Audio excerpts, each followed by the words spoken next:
বিসমিল্লাহির রহমানির রাহিম। বন্ধুরা, কি অবস্থা? সবাই কেমন আছেন? আশা করি ভালো আছেন। দেখতে পাচ্ছেন যে আমি ট্রেনের মধ্যে বসে আছি। বাইরের ভিউটা কত সুন্দর এবং মনোরম পরিবেশ। দেখে মনে হচ্ছে যে চারিদিকে একদম ঠান্ডা নিরিবিলি অবস্থা। তো বন্ধুরা, ট্রেনে উঠছি, যাচ্ছি, সান্তাহার জংশনে যাব।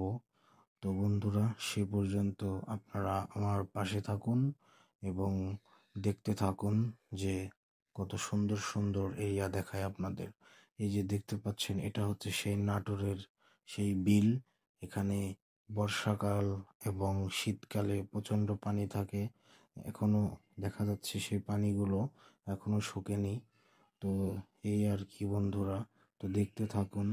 আরও সামনে অনেক সুন্দর সুন্দর রাস্তাঘাট আছে এবং এই যে দেখুন ভিতরের পরিবেশটি কত সুন্দর। ট্রেন তেমন ভিড় নেই, ফাঁকা বললেই চলে। সবাই বসে বসে যাচ্ছে আরামে। তো এই দেখুন, এর মধ্যে দিয়েই সেই ব্রিজ পার হচ্ছি, সান্তাহার জংশনে যাব। তো বন্ধুরা, দেখুন যে বাইরের ভিউটা অনেক সুন্দর লাগছে। তো ভাবলাম আপনাদেরকে দেখাই।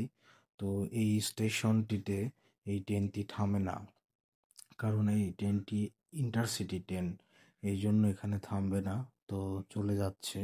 তো তারপরে বন্ধুরা, আমরা স্টেশন পার হয়ে চলে আসছি অনেক দূর। তো আমি আমার গন্তব্য স্থানে চলে এসেছি, সেই সান্তাহার জংশনে।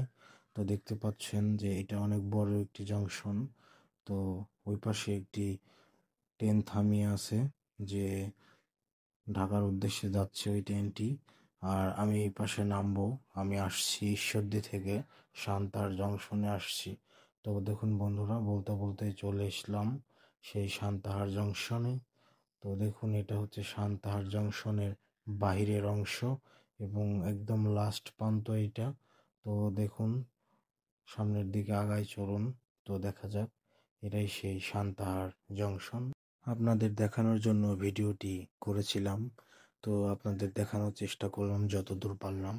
তো বন্ধুরা, ঠিক আছে, সবাই ভালো থাকবেন, সুস্থ থাকবেন এবং লাইক কমেন্ট শেয়ার করবেন। পরের কোনো ভিডিওতে দেখা হবে। আল্লাহ হাফেজ সবাইকে।